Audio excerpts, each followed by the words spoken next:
Sir ಇನ್ನೊಂದು ನೀವು ಒಳಗಡೆ ಮನೇಲಿ ಇದ್ರಲ್ಲ ಅವಾಗ ನಿಮ್ಮದು ಡೆವಿಲ್ ಸಿನಿಮಾ ರಿಲೀಸ್ ಆಯಿತು. ಎಷ್ಟು ಪ್ರೀತಿ ಕೊಟ್ಟರು ಗೊತ್ತಾ ನಿಮಗೆ.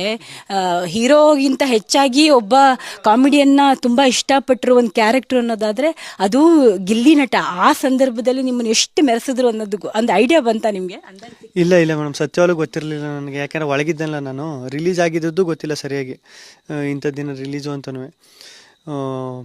ಡೆವಿಲ್ ಸಿನಿಮಾ ನನಗೆ ಒಳಗಡೆ ಹೋದಾಗ್ಲೂ ಅಯ್ಯೋ ಡೆವಿಲ್ ಸಿನಿಮಾ ಯಾವಾಗ ರಿಲೀಸ್ ಆಯ್ತದೋ ಏನೋ ಮಧ್ಯೆ ನೆನಪಾಗೋದು. ಅಯ್ಯೋ ಆ ಸಿನಿಮಾದಲ್ಲಿ ಆ್ಯಕ್ಟಿಂಗ್ ಮಾಡೋನು ಥಿಯೇಟ್ರಲ್ಲಿ ನೋಡಬೇಕು.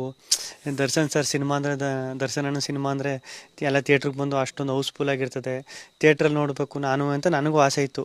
ಯಾಕೆಂದರೆ ಬಾಸ್ ಜೊತೆ ಮೊದಲನೇ ಸಿನಿಮಾ ಮಾಡಿದ್ದು ನಾನು. ಇವಾಗ ಈ ವಾರ ರಿಲೀಸ್ ಆಗ್ಬೋದು, ನೆಕ್ಸ್ಟ್ ತಿಂಗಳು ರಿಲೀಸ್ ಆಗ್ಬೋದು ಅಂತ ಒಳಗಡೆ ಹೋದಾಗ ಅಲ್ಲಿ ಒಳಗಡೆ ಹೋದಾಗ ಡೇಟು ಗೊತ್ತಾಗೋಲ್ಲ ಸರಿಯಾಗಿ ನಿಮಗೆ. ಆವಾಗ ಹಂಗೆ ಅನ್ನಿಸ್ತಾ ಇರೋದು ಹೊರಗಡೆ ಬಂದಮೇಲೆ ಗೊತ್ತಾದದ್ದು.